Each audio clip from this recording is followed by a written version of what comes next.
Can I ask everybody to stand for the Pledge of Allegiance?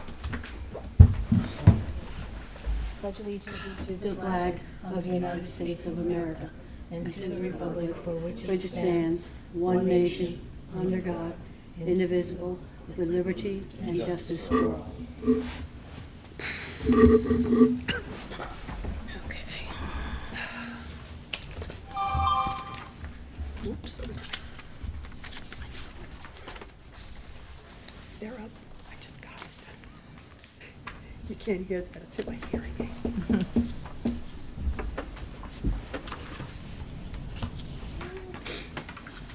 Okay, can I get a motion to approve the June 9th, 2025 minutes? So moved. I second. Sorry.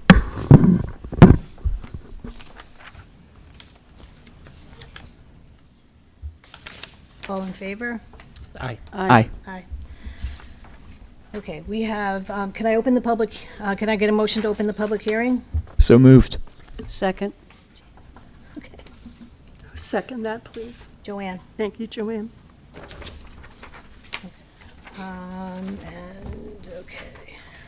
And the public hearing is for Wenlowski subdivision.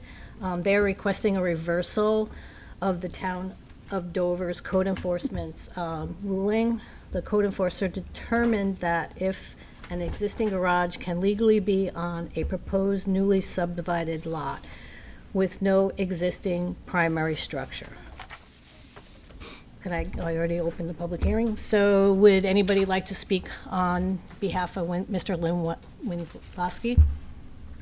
And do your case, or?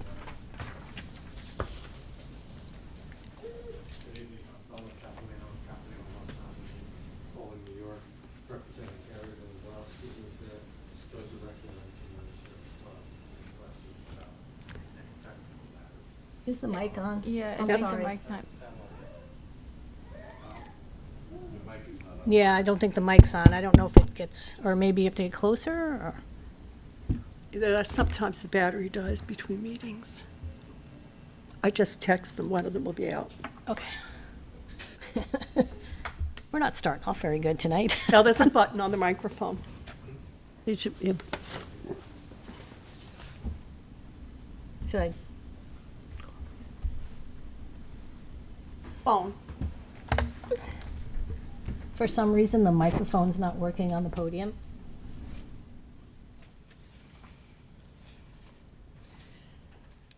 What happens when I don't planning meetings? Do I? I have no idea. No. Did you comment? They're not I don't know what answering? it's. No, they did answer. Here, but hold on. I'm going to hang up because I'm going to talk to Marilyn, all right? Marilyn, do you have double A batteries? Do I have what? Do you have double A batteries? Something needs No, to I be do plugged in over not. there. Try it. No, that doesn't work. That has nothing to do with it. Okay. Okay, Well- option B. Marilyn's good at this. Told you I'm getting too old for this. Now move that closer and take that microphone and pull it over. Tell her to bring out an extra microphone. No, she's got to, we have one, we can put it here, because you're gonna. Can you bring out an extra microphone? Not that close. You can't, you gotta be right over there, because then the camera can't get you. Do you want this? Okay, thanks. Yeah, she'll tell you how far it goes. There's a certain amount of area that it covers. Do you need this? I don't know. We can share, you can share one with Jacob, right? I think she said they have an extra in the back they're gonna bring out. Yeah, they have extra microphones. I don't know how it goes down. Thanks, guys. Yeah, I that's great. Yeah, we're good. Just nobody trip over that. Take the microphone that belongs there back. Now we're gonna move it back. I won't be able to hear you guys.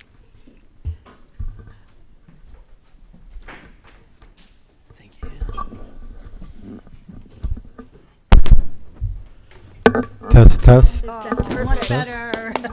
Thank you for holding too All right. close. Okay, How we doing? okay.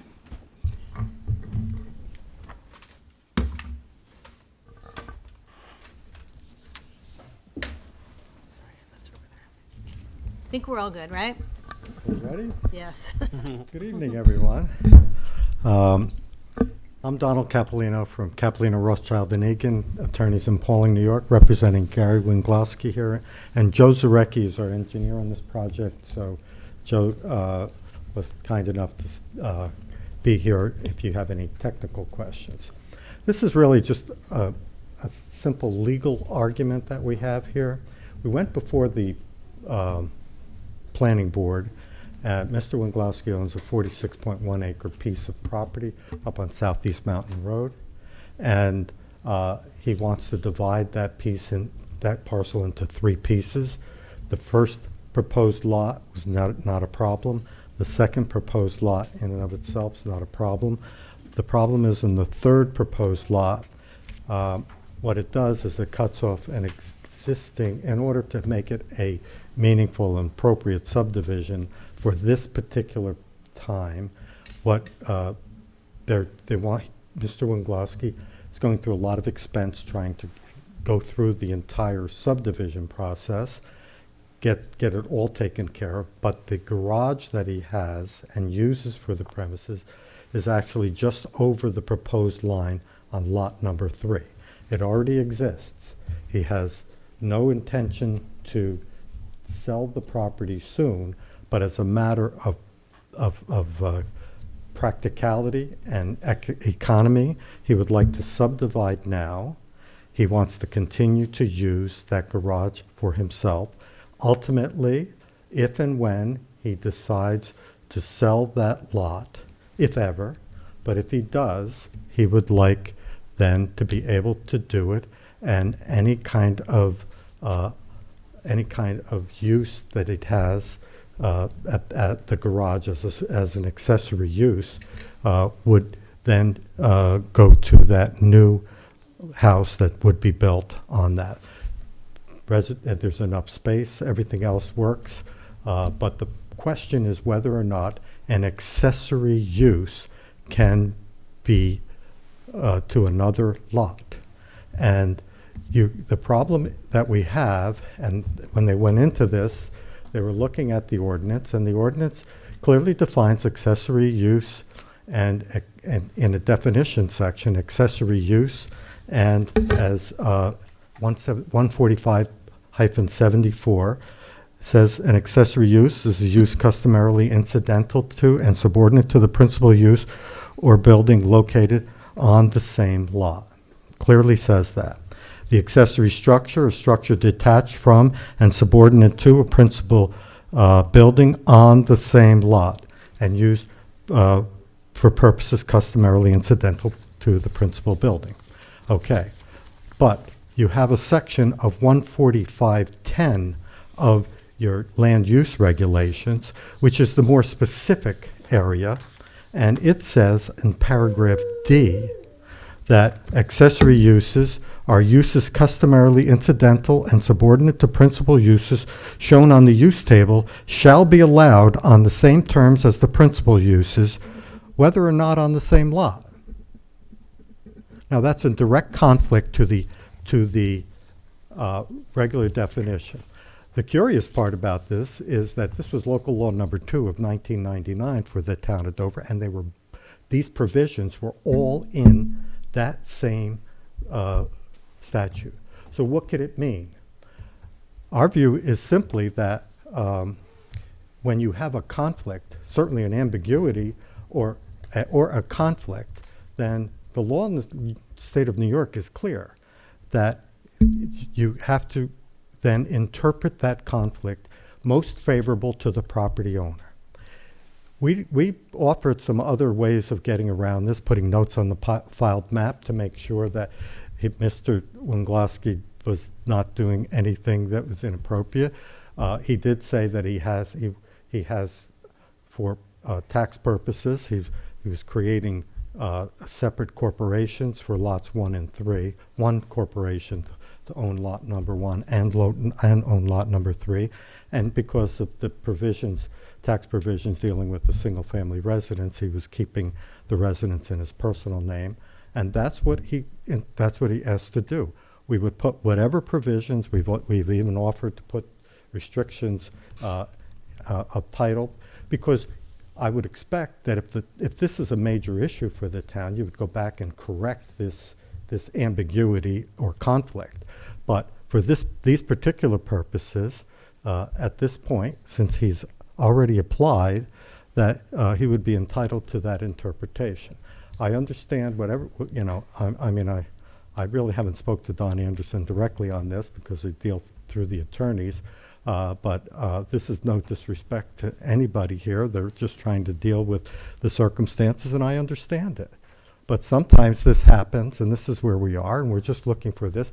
This is a remote area. You can resolve this issue by having the town board correct it the way you want it. I don't know how you want to do it.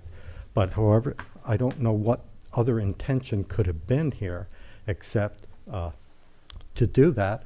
And then, you know, he's a local resident. Gary would like to accommodate. He's got this very remote area that is never going to affect anybody else in town. So there's an easy way to resolve this. And so that's how we've approached this. We've tried to see what we can do to take care of this. We had no choice but to appeal this within 60 days of Mr. Anderson's opinion to preserve our client's rights. But that's really it's a fairly simple, straightforward question here, and I don't know how you reconcile those provisions other than to say that they're at the very least ambiguous, if not in direct conflict.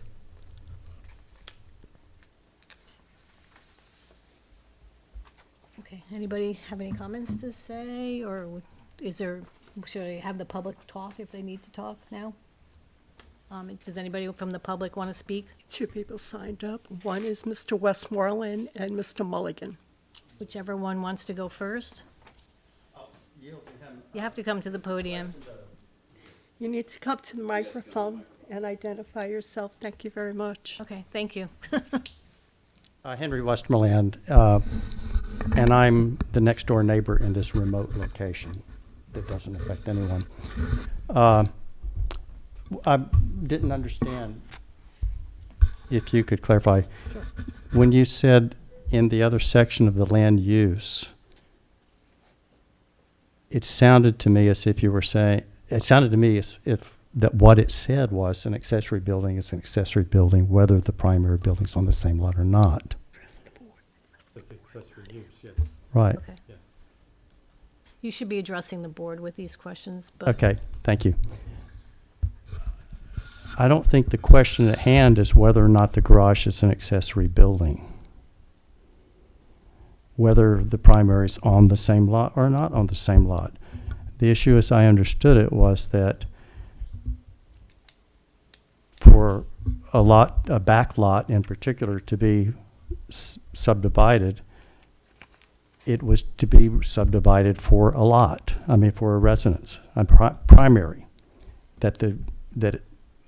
With whatever accessory buildings it was going to have. Mm-hmm. And that there were restrictions as well, that if it were a back lot, then the acreage would be, I think, as I understand it, 10 acres rather than 5, Mm-hmm. which, as I also understand, this is not a 10-acre lot, although there's, as he says, there's plenty of acres there that it could be.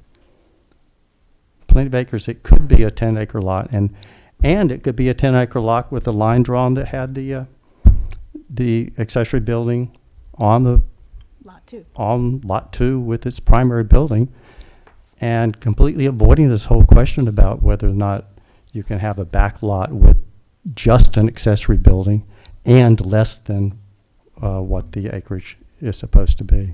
Mm-hmm. I mean, you could be diagonal, it could be up and over. I understand a lot of the land is not, it's steep and all of that. question, But it would where are count- you but it would related count. to- Or where are you in relation to the property? I'm the Oh, direct, Scott, I on own the the land directly to the south, Yeah, okay, directly to the south. I border the property. okay, Okay, that was my only point at this point. okay. And the other person that would like to speak, and please state your name when you come up to the podium. Charles Milligan. Henry and I are the adjacent landowners. I own property on the other side of Southeast Mountain Road. Okay. Other than Henry's comment, and I'm sorry, I didn't get your name. Mr. Capolino's comments, it seemed like this was primarily a difference of opinion about how the law is applied, and that's not my expertise here. I am unsure as to why Mr. Wenglowski wants to separate the barn from the house, but that's, I guess, his right. I would much prefer the house to be and the barn to be together, and I believe there's also, unrelated to this specific issue, a question as to whether or not the accessory will need a well because it has a septic field already. And I don't believe that's been addressed fully yet, judging from reading the file. So I think that's all my comments on this specific subject. Okay, thank you. Thank you. Okay.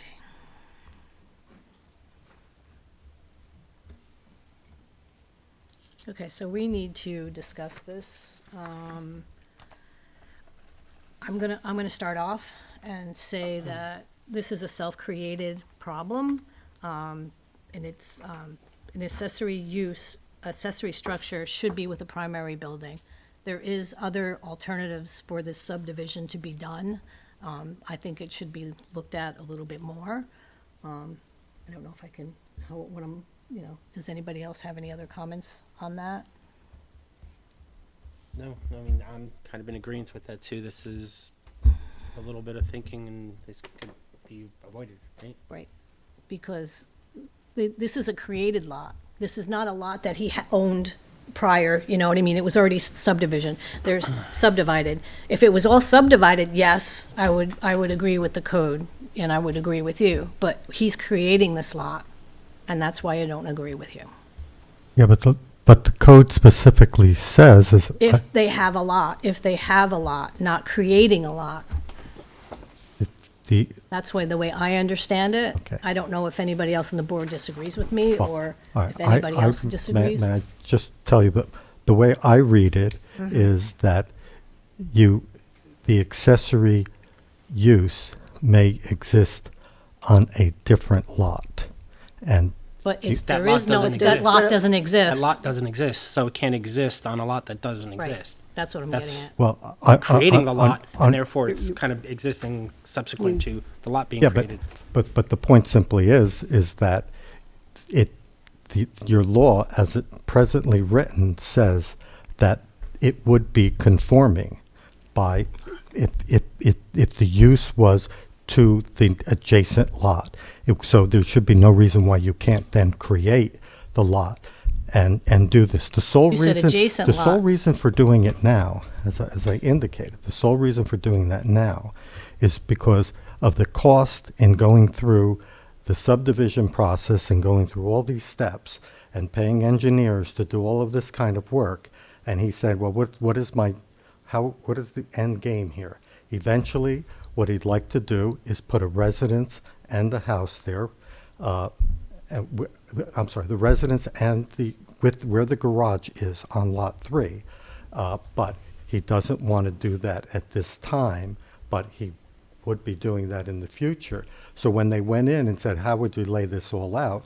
And they said, that's it. Now, the so-called variance that he was asking for about the acreage, he could make it work, but it is a line that is more inappropriate, so they made it's a half-acre variance that he was asking for. That's what the engineer explains to me, right, Joe? So that's all, but that's not before the board right now. This Right. is an interpretation of, it's an appeal from that straight determination as to whether that's to be read that way. And with all due respect, I think that's reading more into the statute than the statute says. Okay, I do believe that the straightforward interpretation of that has to be that. And I do believe that where there's this direct conflict, like there is in your statute, then the only way to interpret that is to interpret it most favorably to the property owner. If we get that matter particularly taken care of, we could put whatever, we've offered restrictions to make sure that ultimately that's the way it will go. I mean, but to require him to put a house on that property now is the exact opposite of what people are looking for, in the sense of saying, well, I don't want it overdeveloped right now, I don't want all of this. But he could, if he just went in and put the house there and said, okay, I'll then ask for the lot. And I just submit that that's sort of backwards and not in accordance with what the law in the state of New York is. Okay? Anybody else have anything to say? Okay, I guess we'll have to vote. Correct? Okay. Don't know the legal term. Close the public We hearing. want me to first. close the public hearing? We're going to close the public hearing. Can I get a motion? So moved. Joe? I'll Second. Jacob?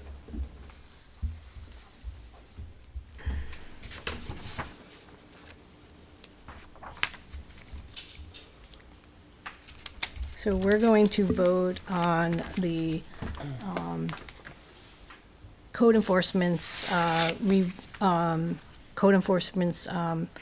ruling to reverse, so that he can reverse and he can have the accessory structure on Lot 3, I'm going to say, and I'm not in favor of it. Did I say that right? You want me to call the roll? Yeah. Marilyn, can you call the roll? Member Yeager? I don't agree with it. I think that, it's, I agree with the town code enforcement. Member Troop? I'm not in favor. Not in favor? Not in favor. Member Twarchek? Same. Not in favor. Debbie? Not in favor. Okay. Okay, I think that's about it, right? No other discussions, we shouldn't have any other discussions or anything like that, okay. The public hearing's been closed and a vote's been taken, so whatever, just your future scheduling, I believe, is the next matter on your agenda. Okay. So the future scheduling deadline is September 8th.